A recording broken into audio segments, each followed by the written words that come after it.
जितने भी हमारे डियर फर्स्ट ईयर और सेकेंड ईयर के डियर स्टूडेंट हैं, वेलकम करता हूं।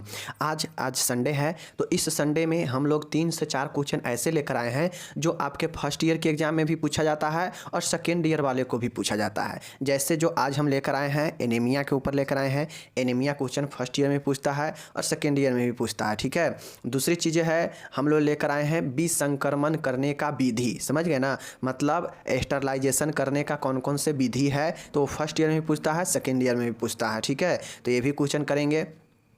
नेक्स्ट क्वेश्चन है हमारे सामने में है, बहुत शानदार, वो भी क्वेश्चन है शॉक, आघात के ऊपर, कि आघात जो होता है फर्स्ट ईयर में भी पूछता है और सेकेंड ईयर में भी पूछता है, ठीक है। तो इन तमाम तरीके के क्वेश्चन जो है आपके सामने आज जो है 3 से 4 क्वेश्चन जो है लगभग देखने को मिलेगा, समझ गए। बहुत शानदार प्रश्न है, तो आप लोग अच्छे से देखिएगा। और मैं एक चीज़ बता देता हूँ, को जब आप वीडियो को शुरू करते हैं देखना, तो बिल्कुल माइंड को शांत रखिए और बिल्कुल माइंड को गहन तरीके से अपने दिमाग को फ्रेश रख के वीडियो देखिए। ऐसा नहीं है कि आप वीडियो देख रहे हैं इधर और ध्यान किधर और है, तो फिर इससे दिमाग में चीज़ें नहीं बैठ पाएगा। और मैं बताता हूँ, मैं उम्मीद कर रहा हूँ कि आप लोग कॉपी एक बनाए होंगे, उस कॉपी में सभी प्रश्न को सब्जेक्ट के ऊपर नाम देकर आप लोग लिखते चलते होंगे, समझ गए। जिससे होगा ये कि एक बार दिन में आपको जो है शुरू से लेकर प्रतिदिन जितना भी पीछे पढ़े हैं उन सबको जो है रिवाइज करते चलिएगा, ताकि आप नहीं भूलेंगे और आपको प्रैक्टिस भी रहेगा, समझ गए। चलिए, बाकी अपने तरीक़ा से हर एक चीज़ बताने का करने का प्रयास करता हूँ, बाकी आपका मन है, ठीक है। चलिए शुरू करते हैं।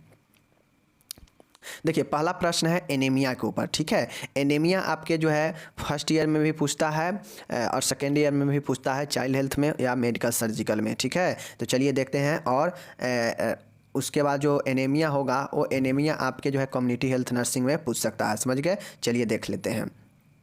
देखिए, एनीमिया क्या होता है, तो आप लोग जानते हैं कि एनीमिया जो होता है यह जो है हीमोग्लोबिन के स्तर में जब भी कमी आता है तो यही एनीमिया होता है। और आप लोग जानते हैं कि हीमोग्लोबिन के स्तर में कमी कब आता है, तो जैसे ही जो है, चूँकि ब्लड में जो होता है वह ऑक्सीजन जो है ब्लड के थ्रू ही शरीर के हर एक अंगों तक प्रवाहित होता है। तो यह एनीमिया जो होता है एक एबनॉर्मल कंडीशन होता है, जहाँ पे शरीर में जो होता है हमारा जो ब्लड है, उस ब्लड में जो ऑक्सीजन का जो लेवल होता है वह कम जाता है, वह जो ऑक्सीजन ढोने का जो क्षमता होता है वह घट जाता है। घट क्यों जाता है, तो जो हीमोग्लोबिन समान स्तर में होना चाहिए वो कमने से ऑक्सीजन का वहन क्षमता भी शरीर को कम जाता है, समझ गए। अब जैसे ही इसमें ऑक्सीजन का लेवल घटता है तो शरीर के हर एक अंग तक ऑक्सीजन जो है पर्याप्त रूप से नहीं पहुंच पाता है, जिससे शरीर में एनीमिया जो है उत्पन्न हो जाता है, समझ गए ना।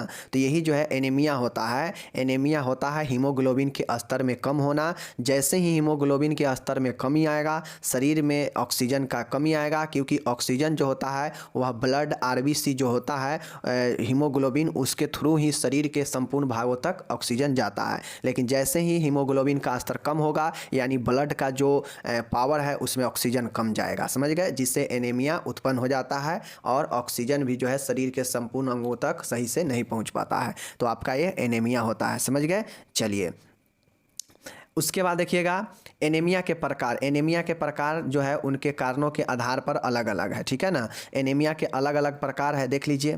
पहला है लौह तत्व की कमी के कारण एनीमिया, ठीक है ना। लौह तत्व के कमी के कारण एनीमिया आपके जो है फर्स्ट ईयर में क्वेश्चन इस बार पूछा था आपके कि पोषण एनीमिया क्या होता है, तो पोषण एनीमिया यही लौह तत्व की कमी से जो एनीमिया होता है ना, यही पोषण एनीमिया होता है। क्योंकि भोजन के थ्रू ही हम आयरन या जो भी आयरन से संबंधित जो चीज़ें हैं वो हम क्या करते हैं, भोजन के थ्रू, पोषण के थ्रू ही शरीर में लेते हैं। जैसे सबसे अच्छा स्रोत आयरन का जो है पालक है, समझ गए है ना, और सारी चीज़ें हैं। तो यही जो पोषण के थ्रू जो हम लेते हैं, लेकिन इसी पोषण के थ्रू जब आयरन का कमी हो जाता है तो इस स्थिति में जो एनीमिया का कंडीशन होता है वह लौह तत्व की कमी के कारण एनीमिया होता है, समझ गए। चलिए दूसरा यहाँ पे मेगाब्लास्टिक एनीमिया होता है, या इसी को फॉलिक अम्ल की कमी के कारण होने वाला एनीमिया कहते हैं, जो कोबलामिन के कारण होता है। कोबलामिन B12 के कमी के कारण जो है मेगाब्लास्टिक एनीमिया होता है, समझ गए, ये चीज़ समझ गए। चलिए तीसरा है घातक एनीमिया, परनीसियस जो है एनीमिया होता है, समझ गए। उसके बाद है सिकल सेल एनीमिया होता है, समझ गए। उसके बाद एप्लास्टिक एनीमिया है। एप्लास्टिक एनीमिया वो एनीमिया होता है जिसमें बोन मैरो जो होता है, अस्थि मज्जा, वो क्षतिग्रस्त हो जाता है और ब्लड आरबीसी के निर्माण में बाधा आने लगता है, जिससे जो है एनीमिया उत्पन्न हो जाता है। तो ये प्लास्टिक एनीमिया होता है। एक होता है थैलेसेमिक एनीमिया होता है, जो कि हम थैलेसेमिक आप लोग को पढ़ाए भी हैं कि थैलेसेमिक क्या होता है, थैलेसेमिया क्या होता है। तो थैलेसेमिया में होता यह है कि यह भी एक प्रकार के एनीमिया ही है, लेकिन इसमें जो आरबीसी का निर्माण होता है ना, वह इतना ना निर्माण कम होता है और नष्ट जो है जल्दी जल्दी होता है, जिससे होता यह है कि आरबीसी बहुत ज़्यादा पतला हो जाता है और यही जो है होता है थैलेसेमिक एनीमिया होता है, समझ गए।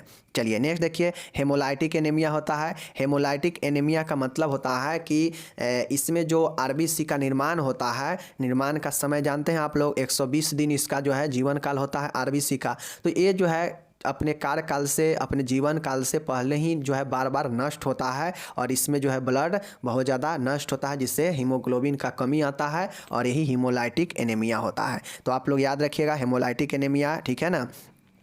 आयरन के कमी से anaemia, thalassaemia anaemia, aplastic anaemia, sickle cell anaemia, घातक एनीमिया, मेगाब्लास्टिक एनीमिया, ठीक है। चलिए ये हो गया। ओके, कारण देख लीजिए इसका क्या क्या कारण हो सकता है एनीमिया होने का। शरीर में अधिक मात्रा में रक्त निकालना, अगर शरीर से बहुत ज़्यादा ब्लड निकल जाएगा, एक्सेसिव ब्लड फ्रॉम बॉडी से अगर लॉस हो जाएगा, तो फिर जो है आपके शरीर में हीमोग्लोबिन का कमी आ जाएगा, फिर एनीमिया होगा, ठीक है ना। स्त्रियों में मासिक धर्म के कारण, अब चूँकि जो फीमेल होता है उसमें हर एक महीने मासिक धर्म होता है, तो इस कंडीशन में उसके शरीर से बहुत ज़्यादा ब्लीडिंग हो जाता है, तो ये भी जो है एनीमिया का कारण बनता है, ठीक है। आहार नाल में कृमि या परजीवी, अगर आपके जो पैरासाइटिक इन्फेक्शन होता है, समझ गए ना, आहार नाल में समझ गए ना, तो ये आहार नाल में अगर किसी भी प्रकार के संक्रमण होगा तो इससे जो है क्या होगा कि आपके ब्लड जो है ब्लडिंग हो सकता है और इस कंडीशन में जो है आपके संक्रमण एनीमिया हो सकता है। कुपोषण, जैसे अच्छे पोषण नहीं लेंगे तो आयरन वगैरह का, विटामिन B12 का कमी होगा, तो इस सब के कमी से जो है एनीमिया होता है, ठीक है। तो कुपोषण से हो सकता है।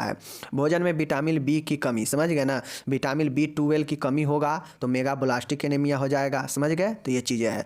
प्रेगनेंसी पीरियड में जो है एनीमिया हो जाता है, रक्त का कमी हो जाता है। गंभीर संक्रमण होने से जो है एनीमिया हो सकता है। तो ये सब कारण बनता है, ठीक है। नेक्स्ट है अस्थि मज्जा के कार्य कम होना, बोन मैरो का काम जो है कम जाएगा, उसका क्षमता कम जाएगा, तो फिर इस कंडीशन में जो है एनीमिया होगा, ठीक है। अनुवांशिक विकार, हेरिडेटरी डिसऑर्डर, कोई ऐसे अनुवांशिक कारक इसका जो है कारण हो सकता है एनीमिया होने का, ठीक है। तो ये कारण हो गया, ठीक है। अब यहाँ पे देख लीजिए एक और जो है भोजन में लौह और फॉलिक अम्ल की कमी, अगर भोजन में आप लौह तत्व वाला पदार्थ और फॉलिक अम्ल वाला पदार्थ का अगर कमी करेंगे तो जो है आपके अंदर लौह तत्व का कमी होगा और उससे जो एनीमिया होगा तो वह लौह डिफिशियंसी एनीमिया कहलाएगा, ठीक है ना। चलिए देखिए यहाँ पे, अब यही चीज़ें हैं, यहाँ पे कोई एक चीज़ें पर लिखना होगा।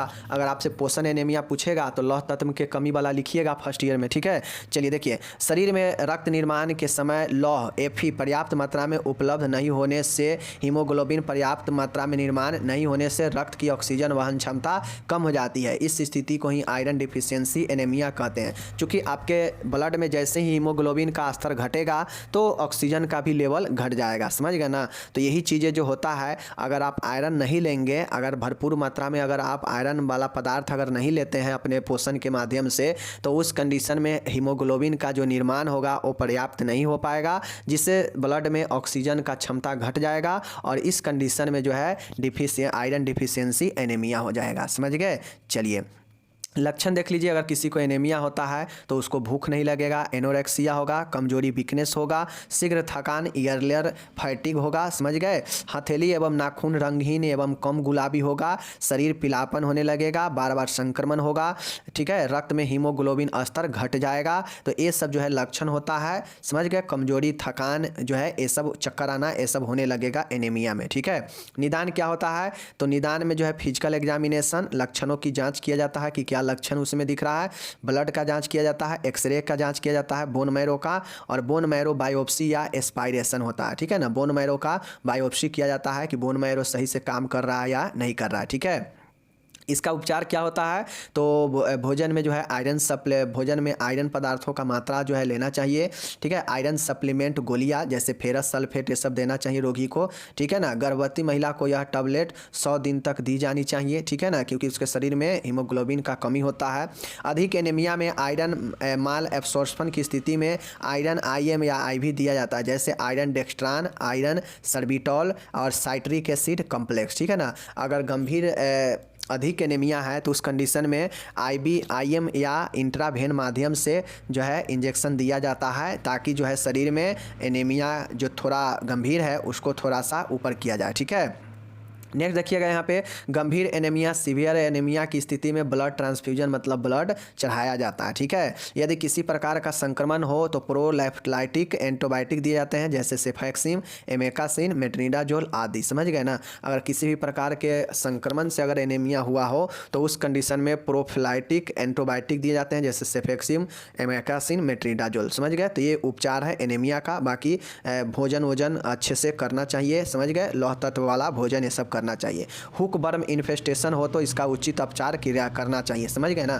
कृमि वर्म हो तो इसका जो है उचित उपचार करना चाहिए, समझ गए चीज़ को। चलिए, तो आपका यहाँ पे एनीमिया समाप्त होता है, आप लोग एनीमिया को देख लीजिए, ठीक है। चलिए नेक्स्ट हम आपको बताए थे कि शौक को हम लोग समझेंगे, आघात को अच्छे से समझेंगे, ठीक है ना। शौक यानी आघात, समझ गए। चलिए देखते हैं इसके टाइप्स को और इसके सारे चीज़ों को देखेंगे।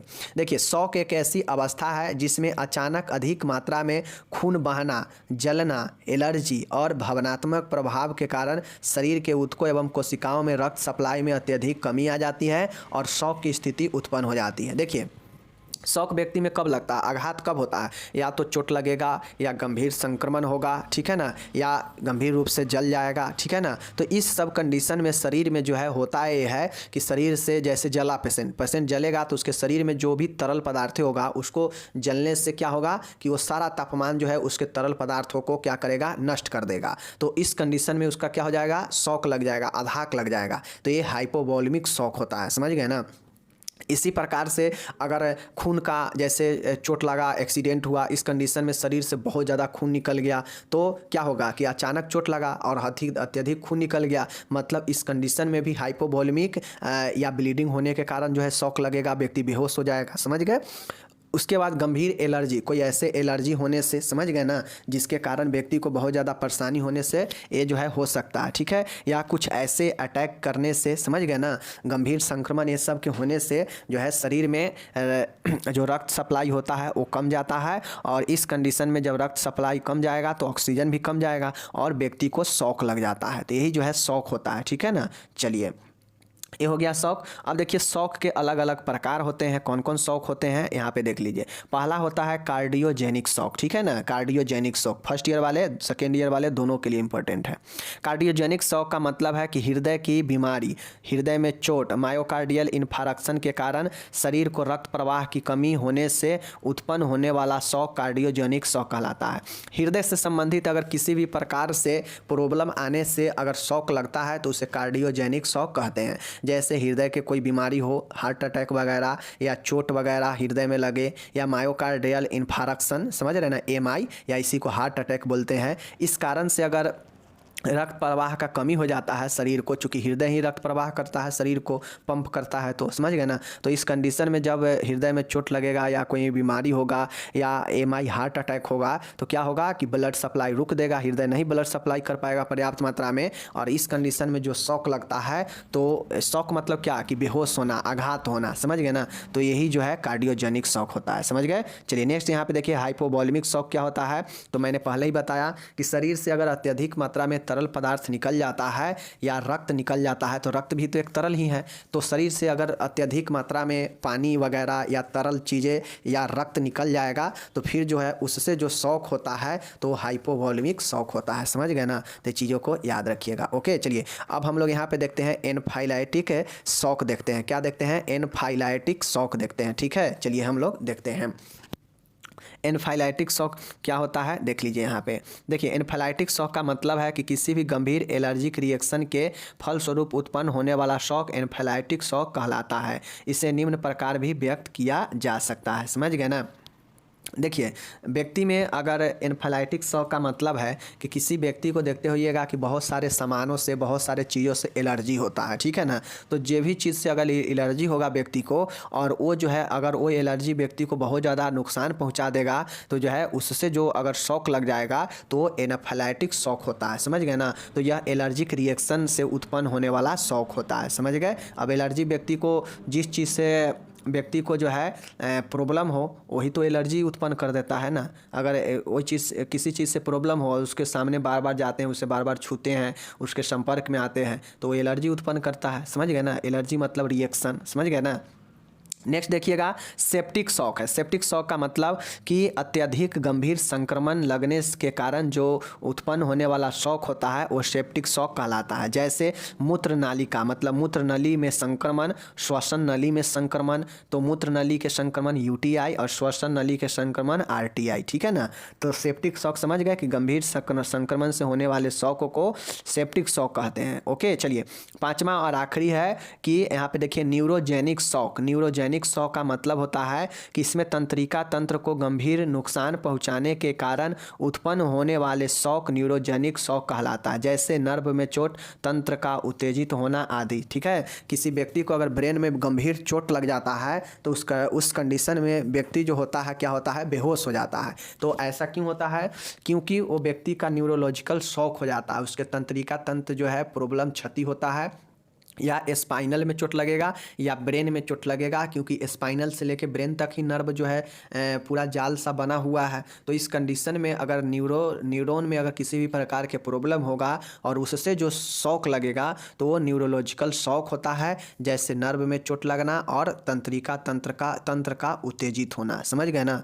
तो ये आपका शॉक और शॉक का प्रकार। शॉक का कौन कौन प्रकार, कार्डियोजेनिक शॉक, उसके बाद एनाफिलाइटिक शॉक, उसके बाद है हाइपोवोलेमिक शॉक, उसके बाद है आपका सेप्टिक शॉक और न्यूरोजेनिक शॉक, समझ गए। तो ये शॉक है। और बाकी शॉक यानी आघात वाले पेशेंट का, यानी कोई बेहोश वाले पेशेंट का क्या क्या जो है देखभाल होना चाहिए, नर्सिंग प्रबंध क्या होना चाहिए, ये मैं नहीं बताऊंगा। नर्सिंग प्रबंध मैं बहुत बार बता चुका हूँ, कैसे कैसे लिखना है, किस बीमारी के अनुसार वैसे ही लिखना है, जो बीमारी में हो उसको उसी तरीक़ा से सोच के लिखना है, ठीक है ना। मैं बता चुका हूँ, तो इसमें आप लोग लिख लीजिएगा। ओके, बाकी मैं प्रकार बता दिया। शॉक जो है व्यक्ति को पूर्ण रूप से क्या करता है, आघात ला देता है, समझ गए ना, या शरीर के भाग को या संपूर्ण शरीर को प्रभावित करता है। ओके, चलिए अब यहाँ पे हम लोग यहाँ पे देखते हैं biomedical waste management. Biomedical waste management क्या होता है यहाँ पे देख लीजिए, ठीक है। बायोमेडिकल वेस्ट मैनेजमेंट क्या होता है देख लीजिए। अब देखिए, ये फर्स्ट ईयर में भी पूछा जाता है, सेकेंड ईयर में भी पूछा जाता है कि बायोमेडिकल वेस्ट मैनेजमेंट होता क्या है, ठीक है। तो पहले समझते हैं हम लोग कि बायोमेडिकल वेस्ट होता क्या है, जैव चिकित्सीय कचरा होता क्या है। पहले इस चीज़ को देखिए, फिर मैनेजमेंट को हम लोग देखेंगे। देखिए, मैनेजमेंट मतलब प्रबंध, मतलब इस बायोमेडिकल वेस्ट को कैसे मैनेजमेंट करेंगे, कैसे प्रबंध करेंगे, मतलब कैसे निपटारा करेंगे कचरा को। तो प्रबंध बाद में देखेंगे, पहले देखते हैं कि बायोमेडिकल वेस्ट यानी जैव चिकित्सीय कचरा क्या होता है। जैव चिकित्सीय कचरा वह कचरा है जो कि व्यक्तियों की बीमारियों को निदान, उपचार, प्रतिरक्षक या शोध कार्यों से पैदा होता है, यही बायोमेडिकल वेस्ट कहलाता है। देखिए, बायोमेडिकल वेस्ट का सिंपल सा मीनिंग है कि किसी भी व्यक्ति को बीमारी में, उसके निदान में, उसके उपचार में, उसके प्रतिरक्षक इम्यूनाइजेशन में और उसके रिसर्च में, शोध में, जो भी उसके इन सभी कार्यों से जो भी कचरा पैदा होता है वही जो है बायोमेडिकल वेस्ट कहलाता है, समझ गए ना। मतलब चिकित्सालय में, मतलब अस्पताल में होने वाला संक्रमण जो व्यक्तियों को देख रेख से प्राप्त होता हो कचरा, वही कचरा जो है जैव चिकित्सीय कचरा कहलाता है, समझ गए ना। जैसे नीडल, इंजेक्शन, समझ गए ना, उसका शीशी, समझ गए, खाली शीशी, उसके बाद सेब, संतरा, ये सब का छिलका, भोजन, समझ गए, रुई जिसमें बहुत सारा चीज़ें लगा होता है, ठीक है ना। तो ये सब जो चीज़ें होता है ये कचरा ही तो है, हॉस्पिटल में होने वाला कचरा। तो यही बायोमेडिकल वेस्ट मैनेजमेंट होता है, जो रोगियों के या व्यक्तियों के बीमारी के निदान, उपचार, प्रतिरक्षक और शोध कार्यों से पैदा होने वाला कचरा होता है, समझ गए। चलिए, ये हो गया। अब कचरे का वर्गीकरण देखिए कि कौन कौन से कचरा होते हैं, कितने प्रकार के कचरा होते हैं, ठीक है। वर्गीकरण देख लीजिए। पहला है संक्रमित कचरा। संक्रमित कचरा का मतलब होता है वह कचरा जिसमें रोग उत्पन्न करने वाला सूक्ष्म जीव होता हो, जैसे वार्ड का कचरा, उपकरण से निकलने वाला पदार्थ आदि। पहला है संक्रमित कचरा। संक्रमित कचरा का मतलब है कि वैसा कचरा जिसमें संक्रमण उत्पन्न करने वाला सूक्ष्म जीव मौजूद हो तो उसे संक्रमित कचरा कहते हैं। जैसे वार्ड से निकलने वाला विभिन्न प्रकार के कचरा में क्या होता है कि सूक्ष्म जीव मौजूद होते हैं, तो वो जो है संक्रमित कचरा हुआ। ठीक है, चलिए पहला। दूसरा यहाँ पे देखिए नुकीले पदार्थ। नुकीले पदार्थ भी कचरा होता है, जैसे सुइया जिसको नीडल बोलते हैं, स्केल्प, ब्लेड, चाकू, ये सब भी जो है यूज आता है सर्जरी वगैरह में, या इंजेक्शन जो है किसी भी बीमारी में पेशेंट को इंजेक्शन दिया जाता है तो ये दे देने के बाद ये सब जो है बेकार हो जाता है, कचरा ही हो जाता है। तो नुकीले पदार्थ वाला भी कचरा जो है हॉस्पिटल में होता है, मेडिकल क्षेत्र में, समझ गए। औषधीय का कचरा। अब औषधीय का कचरा का मतलब है कि कुछ ऐसे दवाई जिनकी जो एक्सपायर हो चुकी हो या किसी कारणवश उपयोग तिथि के अंदर ही बर्बाद हो गया हो, जैसे फूट गया हो या कुछ भी, तो औषधीय कचरा। या जैसे कुछ डिब्बा वगैरह होता है जिसमें दवाई वगैरह रखा होता है, तो वहाँ से इंजेक्शन से उसका दवाई खींच लेने के बाद वो बेकार हो जाता है, खाली हो जाता है, तो वो भी तो एक औषधि वाला ही कचरा होता है। या एक्सपायरी कर गया है या किसी कारण से लीकेज है या हवा लग गया है तो बेकार हो जाता है, तो वो भी जो है औषधि कचरा के अंतर्गत आता है, समझ गए। चलिए नेक्स्ट देखिएगा, रासायनिक कचरा। रासायनिक कचरा का मतलब है कि प्रयोगशाला से निकले हुए विभिन्न प्रकार के रसायन, जैसे देखते होइएगा कि पैथोलॉजी जहाँ पे होता है हॉस्पिटल में, जहाँ पे रिसर्च के काम होता है, शोध के काम होता है, या जहाँ भी पैथोलॉजी वगैरह होता है, तो देखते होइएगा कि वहाँ पे जो है क्या होता है कि बहुत सारे ब्लड के सैंपल लिया जाता है, एकत्रित किया जाता है, उसका रिसर्च किया जाता है, उस पर जो है चेक किया जाता है, समझ गए। और उसके बाद जो उससे निकलने वाला जो कचरा होता है बेकार का, तो वो हो जाता है रासायनिक कचरा। ठीक है ना, चलिए नेक्स्ट है दबाव युक्त कचरा। तो जैसे गैस सिलेंडर। अब गैस सिलेंडर दबाव युक्त कचरा का मतलब है कि जैसे सिलेंडर जब तक पैक है तब तक तो वो सही है, लेकिन जैसे ही उसमें से खाली हो गया तो सिलेंडर को जो है जगह धरा देना चाहिए, नहीं तो अगर ऐसे किसी साइड में फेंका हुआ है तो एक प्रकार के वो कचरा ही होता है। तो जैसे गैस सिलेंडर एक प्रकार का दबाव करने वाला दबाव युक्त एक कचरा ही होता है। ठीक है, चलिए नेक्स्ट देखिएगा, विकिरणशील कचरा। ऐसा कचरा जिसमें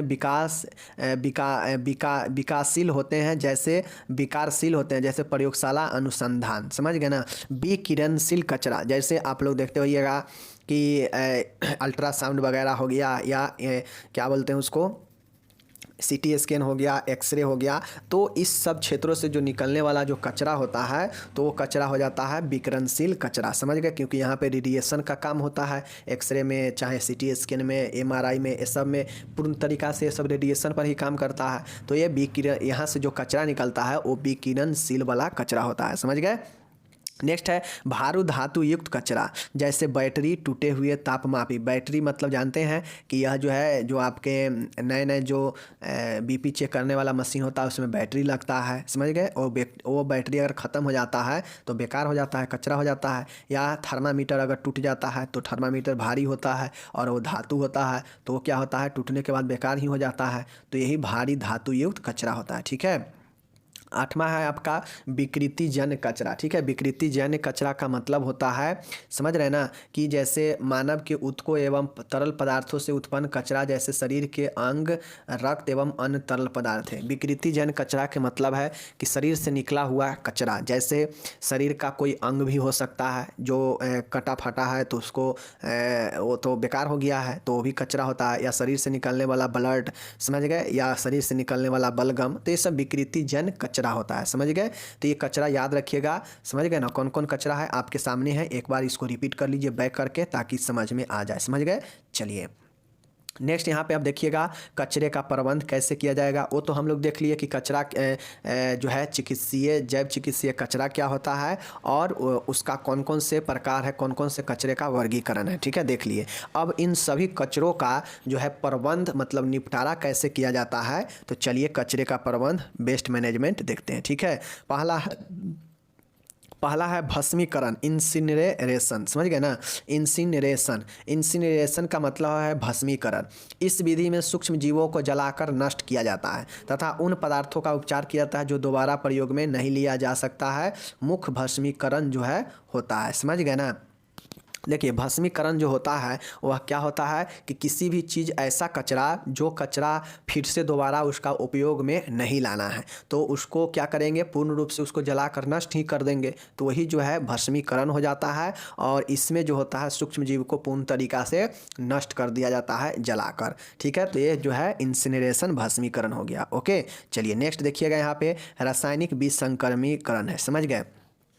रासायनिक विसंक्रमीकरण के मतलब होता है कि जैसे तरल पदार्थ जैसे रक्त, सीरम, मल मूत्र एवं हॉस्पिटल से संबंधित तरल कचरे को विसंक्रमित करने की उत्तम विधि है।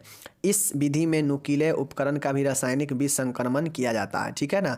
देखिए रासायनिक विसंक्रमण करने का मतलब है कि जैसे नीडल है, समझ गए, या फिर कुछ ऐसे नुकीले जैसे कैंची हो गया, चाकू हो गया, तो ये सब नुकीला होता है। तो इस सब सामान को क्या किया जाता है कि स्टरलाइज जो किया जाता है, डिसइंफेक्ट्स, इसको जो है हम लोग सूखा हवा में या सूखा वात भट्टी में या फिर जो है इसको क्या करते हैं कि नॉर्मल तरीके से जो है इसको साफ़ करते हैं रासायनिक तरीके से, समझ गए ना। तो ये जो है जैसे मल मूत्र गिरा हुआ है या कोई चीज़ शरीर से उत्सर्जन हुआ हो तो उसको रासायनिक विसंक्रमण के तहत साफ करते हैं। जैसे आप लोग देखते हुएगा कि फर्श पर अगर कोई चीज़ गिरा रहता है तो उसको घोल डालते हैं और उस घोल में हल्का पानी मिलाते हैं या सिर्फ घोल के द्वारा ही उस फर्श को साफ कर दिया जाता है, तो क्या होता है वो कचरा वहाँ से साफ हो जाता है। तो रासायनिक विसंक्रमण इसका एक उपाय है, समझ गए, कचरे का निपटारा का।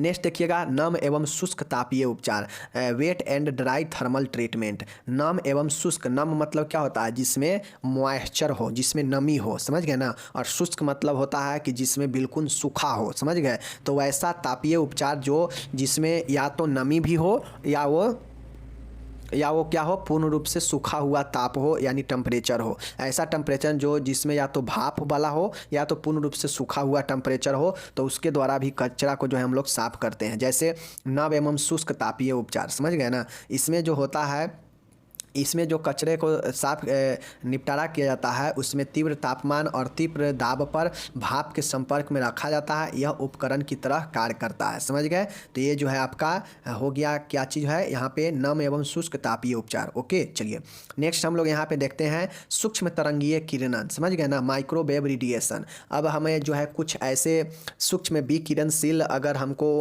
कचरे को नष्ट करना है तो उसके लिए सूक्ष्म तरंगीय जो है क्या करते हैं, किरण का उपयोग करते हैं। इसमें जो सूक्ष्म होता है उसको लगभग 2450 मेगाहर्ट्ज पर तरंगधर में उत्पन्न होता है और नष्ट करता है, समझ गए ना। जैसे जल सूक्ष्म तरंगों से जल्दी गर्म हो जाता है जिसमें संक्रामक पदार्थ संचारण कारण नष्ट हो जाते हैं। ठीक है ना। जैसे जल को अगर हमें साफ करना होगा तो जल में अगर हम लोग रेडिएशन उत्पन्न करते हैं तो उस तरंग वेव के द्वारा जल जो होता है वह जो है जल्दी गर्म हो जाता है। जल्दी गर्म होने से जल में अगर किसी भी प्रकार के संक्रामक सूक्ष्म जीव हो तो वो नष्ट जल्दी हो जाएगा। तो ये सूक्ष्म तरंगीय किरणन इसका हो गया, समझ गए। चलिए नेक्स्ट देखिएगा और लास्ट है ज़मीनी निस्तारण लैंड डिस्पोजल। लैंड डिस्पोजल का मतलब होता है कि ज़मीन के अंदर जो है हला देना, ज़मीन के अंदर गाड़ देना। ठीक है ना। ज़मीनी निस्तारण लैंड डिस्पोजल मतलब भूमि के अंदर दबा देना। ठीक है ना। इस विधि में सभी प्रकार के पदार्थों का निस्तारण किया जा सकता है। ठीक है ना। इस प्रकार का बीज संक्रमण ऐसी जगह पर किया जाना चाहिए जहां आवासीय परिसर न हो जिससे लोग संक्रमित न हो सके। ठीक है। तो ये ज़मीनी निस्तारण है, मतलब ज़मीन के अंदर दबाकर उसे बंद कर देना, डिस्पोज कर देना। ठीक है। तो ये ज़मीनी निस्तारण हो गया। ये 5 तरीके से आप कचरे को निपटा सकते हैं आराम से। ठीक है। इसको देख लीजिए यहाँ पे, भस्मीकरण के द्वारा, रासायनिक के द्वारा, नम एवं शुष्कीय तापीय उपचार के द्वारा, सूक्ष्म तरंगीय किरण के द्वारा और ज़मीनी निस्तारण के द्वारा। ठीक है। तो यहाँ पे बायोमेडिकल वेस्ट मैनेजमेंट आपका समाप्त होता है, समझ गए चीज़ को। चलिए फर्स्ट और सेकेंड ईयर में बहुत पूछता है ये क्वेश्चन। नेक्स्ट देखिएगा, जीवाणु नियंत्रण के सिद्धांत तथा विधियाँ लिखे। अब यहाँ पे क्वेश्चन आपको समझना होगा। फर्स्ट ईयर में एक क्वेश्चन डायरेक्ट पूछ सकता है कि principle of microbial control and method, मतलब जीवाणु नियंत्रण को, सूक्ष्म जीवों के नियंत्रण के सिद्धांत और विधियाँ लिखे। एक क्वेश्चन एक डायरेक्ट बनता है। या दूसरा तरीका ये पूछ देगा कि कहेगा कि एस्टरलाइजेशन का मेथड लिखे।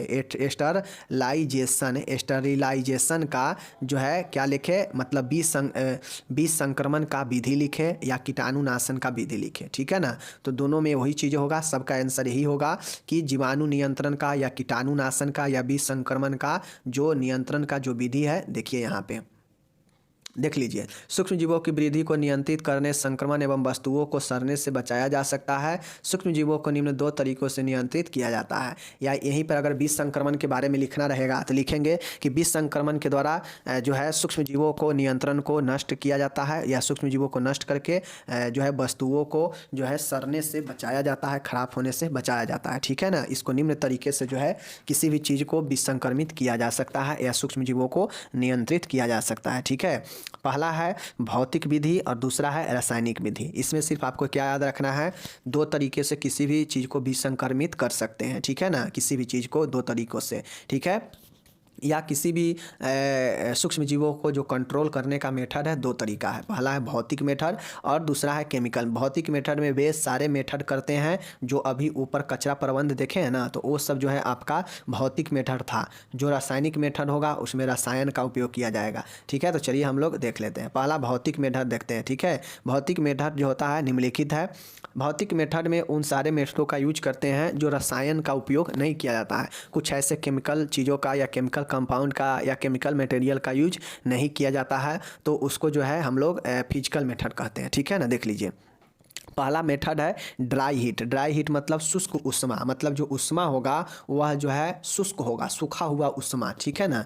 तो शुष्क उष्मा अपने स्रोतों से दबाव और संचारण और विकिरण के माध्यम से स्थानांतरित होती है। इस विधि में उच्च तापक्रम और अधिक अवधि की आवश्यकता होती है। अगर आप शुष्क उष्मा के द्वारा किसी भी वस्तु के बीच संक्रमण करने के सोच रहे हैं कि वहाँ से सूक्ष्म जीवों को हटाया जाए, तो शुष्क उष्मा के लिए आपको हाई टेम्परेचर और लंबे समय की ज़रूरत होती है, तो ही जाके जो है आप शुष्क उष्मा के द्वारा किसी भी चीज़ का विसंक्रमण कर सकते हैं। समझ गए। तो ये हो गया आपका पहला फिजिकल मेथड। समझ गए। चलिए इसमें देखिए, अब जो उष्मा होता है इसमें अलग अलग प्रकार के उष्मा होता है शुष्क उष्मा में। तो पहला है ज्वाला, फ्लेमिंग। ज्वाला में देखिए ग्लास साइड, स्केल्प्स, कल्चर आदि को बुनसेन फ्लेम के ऊपर से किया जाता है, पास किया जाता है। समझ गए ना। तो ये जो है आपका ज्वाला हो गया। ठीक है। बी नंबर में हो गया शुष्क उष्मा के गर्म वायु भट्ठी। अब जो भट्ठी होता है हॉट एयर ओवन, तो उसमें जो है क्या होता है कि बीज संक्रमण के लिए जो है 160 डिग्री तापमान की आवश्यकता होती है, 160 डिग्री सेल्सियस तापमान और 1 घंटे की आवश्यकता होती है। इस विधि के द्वारा आप सिरिंज को, टेस्ट ट्यूब को, फ्लास्क को, पीपीटी को, सीजर को, पाउडर लिक्विड और पैराफिन आदि को बीज संक्रमण किया जाता है। इसमें एक पंखा लगा रहता है जो बराबर रूप से गर्म वायु का संचार करता है। देखिए गर्म वायु भट्ठी का मतलब होता है कि इस भट्ठी में एक जो है फैन लगा होता है, जो क्या होता है जिसको टेम्परेचर मिलता है, और उस टेम्परेचर को फैन क्या करता है कि गर्म वायु उत्पन्न करता है। समझ गए ना। तो इसमें जो टेम्परेचर होता है 160 होता है, और 160 टेम्परेचर 1 घंटा तक जो है यह करने के बाद यह अपना असर दिखाता है और विसंक्रमण करता है। Syringe, test tube, flask, PPT, scissor, powder, liquid, paraffin, ये सब को संक्रमण करने के लिए। समझ गए। तो यह शुष्क उष्मा का दूसरा रूप है गर्म वायु भट्ठी। समझ गए ना। चलिए रेड हीट देखिए यहाँ पे शुष्क उष्मा का रेड हीट क्या होता है, तो वायर, लूप, टिप और फोर्सेप्स और नीडल्स को इसमें स्टरलाइज किया जाता है। इसमें 180 डिग्री से जो है सेल्सियस और समय अवधि जो है 7.5 मिनट होती है। समझ गए ना। तो यहाँ पे आप लोग देख लिए कि रेड हीट जो होती है यह टेम्परेचर तो इसमें ज़्यादा होता है आपका। समझ गए ना। तो ये जो टेम्परेचर अधिक होने के कारण यह समय कम लेता है और यह आसानी से वायर, लूप, टिप और फोर्सेप्स और नीडल को स्टरलाइज रोगाणु रहित कर देता है। समझ गए। तो ये हो गया। चलिए ये 75 नहीं है। समझ गए ना। ये 75 नहीं है आपका, यहाँ पे 7.5 मिनट है। समझ गए। चलिए अब हम लोग दूसरा यहाँ पे आते हैं। क्या है आर्द्र उष्मा। आर्द्र उष्मा क्या है, मॉइस्ट उष्मा। समझ गए ना। मतलब जो आर्द्रता है वो मॉइस्चर होगा। समझ गए ना। उसमें आर्द्रता होगा, वैसा उष्मा। पहला शुष्क उष्मा था, अभी दूसरा आर्द्र उष्मा है। और आर्द्र उष्मा जो होता है इसमें निर्जीवाणुकरण, पाश्चुराइजेशन होता है और ऑटोक्लेव होता है। ये 2 तरीका होता है। समझ गए आर्द्र उष्मा का, जो कि फिजिकल मेथड है।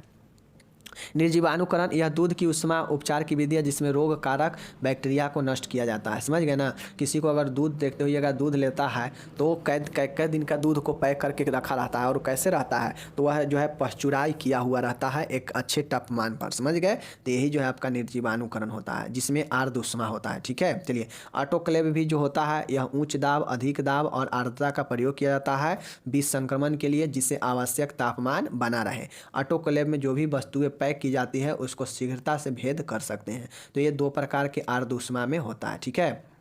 तीसरा आपका होता है, पहला क्या था शुष्क ऊष्मा, दूसरा था आपका क्या चीज़ शुष्क ऊष्मा आर्द्र ऊष्मा, और तीसरा अब हम लोग देख रहे हैं बॉयलिंग। अगर किसी भी चीज़ को अगर आपको स्टरलाइज करना है सिर्फ धारदार हथियार छोड़कर, नहीं तो धारदार हथियार को अगर उबालेंगे तो उसका जो धार होगा वो ख़त्म हो जाएगा। समझ गए। उबालना, उबलते पानी जो होता है 100 डिग्री सेंटीग्रेड पर सेल्सियस पर पानी उबलने लगता है, खौलने लगता है। इसमें अगर 5 मिनट के लिए उपकरणों को उबाला जाता है तो इस तरीके से अधिकांशतः रोगकारी जीवाणु को नष्ट किया जा सकता है। सेल संबंधी क्रियाओं में प्रयोग में आने वाले औजारों का रोगाणुनाशन इसी विधि द्वारा किया जाता है, बशर्ते याद रखें कि इसमें धारदार हथियारों का उपयोग नहीं किया जाता है सफाई के लिए। समझ गए, क्योंकि उसका धार जो है ख़त्म हो जाएगा। समझ गए। तो ये बॉइलिंग हो गया। समझ गए। चलिए चौथा आता है विकिरण मेथड। विकिरण मेथड का मतलब है कि इसमें दो प्रकार के रेडिएशन उपयोग में लाया जाता है। रेडिएशन के द्वारा, ये भी एक फिजिकल मेथड ही है, इसमें कोई केमिकल का यूज नहीं होता है, सिर्फ इसमें विकिरण का यूज होता है। समझ गए ना। पहला है लॉन्चिंग रेडिएशन और दूसरा है नॉन लॉन्चिंग रेडिएशन। ठीक है। देख लीजिए, X ray, gamma ray and cosmic ray, इन रेडिएशन का उपयोग इस्तेमाल के बाद फेंकी जाने वाली सामग्रियों जैसे plastic syringe, swab culture plate, cannula, ठीक है, कैथेटर के रोगाणुनाशन के लिए किया जाता है। समझ गए ना।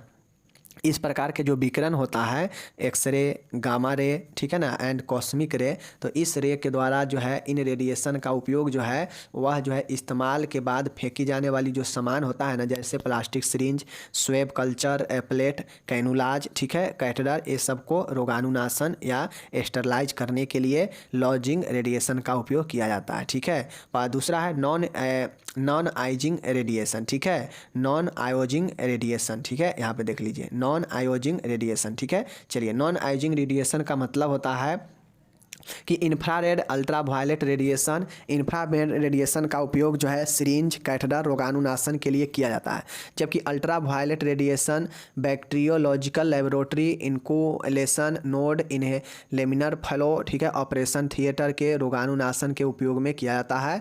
नॉन आयोजिंग का रेडिएशन का उपयोग सिर्फ आप लोग ये याद रखिए, ज़्यादा टेंशन लेने की ज़रूरत नहीं है। सिर्फ ये याद रखिए विकिरण रेडिएशन में दो प्रकार से जो है किया जाता है, एक लॉजिंग रेडिएशन और दूसरा जो है नॉन आयोजिंग रेडिएशन। ठीक है। बस पांचवा यहाँ पे फिजिकल मेथड में देखिए फिल्ट्रेशन, छानना। छानना का मतलब है कि जो भी तरल चीज़ें होता है जैसे शुगर, एंटीबायोटिक सलेशन, ये सब को जो है आप लोग क्या करते हैं छान कर जो है जीवाणुओं को अलग करते हैं। ठीक है।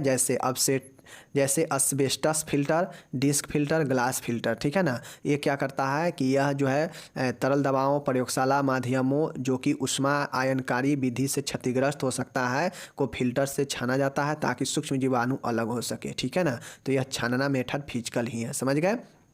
अब यहाँ पे छानना समाप्त हो गया। अभी तक हम लोग कौन कौन मेथड देखे हैं, शुष्क ऊष्मा, उसके बाद हम लोग आर्द्र ऊष्मा, ठीक है ना, और उसके बाद हम लोग देखे हैं रेडिएशन देखे हैं, छानना देखे हैं, बॉइलिंग देखे हैं। तो ये हो गया फिजिकल मेथड। ठीक है। फिजिकल मेथड में आपका भस्मीकरण भी आ जाएगा। समझ गए ना। भस्मीकरण भी देखवे किए हैं, तो भस्मीकरण भी फिजिकल मेथड है, जलाना। समझ गए। फिजिकल मेथड में आपका लैंड डिस्पोज भी आ जाएगा, फिजिकल मेथड ही। समझ गए ना। मतलब वे सारा तकनीक जिसमें केमिकल चीज़ों का उपयोग नहीं किया जाता है, जिसमें केमिकल चीज़ें ना हो तो फिजिकल ही होगा। समझ गए ना। चलिए, अब यहाँ पे रासायनिक है, तो वैसा उपकरणों तथा रोगियों की सफाई के लिए बहुत सारे रासायनिक पदार्थ उपयोग में लाए जाते हैं। ठीक है। देख लीजिए, जैसे जीवाणु रहित प्रतिरोध, एंटीसेप्टिक। अब आप लोगों को पता होगा कि एंटीसेप्टिक का उपयोग जो है जैसे घाव वगैरह पर जो है क्या किया जाता है कि एंटीसेप्टिक के घोल के द्वारा साफ किया जाता है। क्यों? क्योंकि वहाँ का जो सूक्ष्म जीव हो, जो संक्रमण हो, वो नष्ट हो जाए। तो एंटीसेप्टिक के द्वारा जो है सूक्ष्म जीव रोगाणुओं को नष्ट करने के लिए किया जाता है। ठीक है। चलिए, उसको रोकने के लिए। ओके। दुर्गंधनाशक, अगर आपको लगता हो कि घाव वगैरह है या कहीं भी दुर्गंध आ रहा है तो वहाँ से दुर्गंध क्यों आता है? जब वो चीज़ें खराब हो जाता जाता है, सड़ने लगता है वहाँ पे, तो जो है वहाँ से दुर्गंध आने लगता है। तो उसको रोकने के लिए भी जो है डिओड्रेंट का उपयोग करते हैं, जिसमें रासायनिक पदार्थ होता है डिओड्रेंट, जो क्या करता है कि दुर्गंध को ख़त्म करता है। समझ गए, ये रासायनिक पदार्थ होता है डिओड्रेंट, जो कि एक प्रकार से क्या होता है आपका सेंट का, परफ्यूम का काम करता है डिओड्रेंट। ठीक है, विष संदूषक डिकॉमिनेंट, ठीक है ना। देखिए, ऐसे रासायनिक पदार्थ रोग उत्पन्न करने वाले सूक्ष्मजीवों, विषैले रसायनों और वातावरण के अन्य हानिकारक कारकों को निष्क्रिय और नष्ट करते हैं। तो वो होता है विष संदूक, मतलब डिकॉमिनेंट। तो सर आपको जो है ये सब याद रखना, ठीक है। नेक्स्ट यहाँ पे देखिएगा, सूक्ष्म जीवों को नियंत्रित करने वाली गैस। अब कुछ रासायनिक गैस है जो सूक्ष्म जीवों का नियंत्रण करती है, जैसे फॉर्मल्डिहाइड गैस, ठीक है, और क्लोरीन गैस। आप लोग को पता है कि क्लोरीन गैस क्या करता है कि जल को भी संक्रमित करता है, ठीक है ना। उसके बाद जल को साफ करता है। उसके बाद फॉर्मल्डिहाइड जो होता है, यह जो है जीवाणुओं को वर्धित रूपों या कवकों विषाणुओं के प्रति प्रभावकारी होता है, ठीक है ना। तो ये फॉर्मल्डिहाइड गैस आप लोग को पता है, समझ गए। तो यहाँ पे आपका ये समाप्त होता है। आप लोग को पता होना चाहिए कि बीज संक्रमण करने का दो विधि, रासायनिक और केमिकल। रासायनिक में देख लिए हैं और केमिकल में भी देख लिए हैं। अगर आपको जहाँ भी दिक्कत लगे वहाँ पे रुकिए, बैक कीजिए और एक बार उसको रिपीट करके देखिए, ठीक है। कॉपी ज़रूर बनाइएगा। उम्मीद है मिलेंगे अगले वीडियो में। धन्यवाद।